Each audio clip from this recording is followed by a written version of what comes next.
Hello दोस्तों, good morning.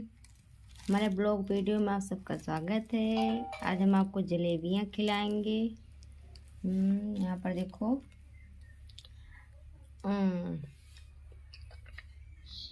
जिसको जिसको खाना होगा ये खा लीजिए। मैं जलेबी बनाऊँ हूँ, खाना थोड़ा खाइए। बहुत ढेर सारा जलेबी बनाकर खिलाऊंगी आप सबको।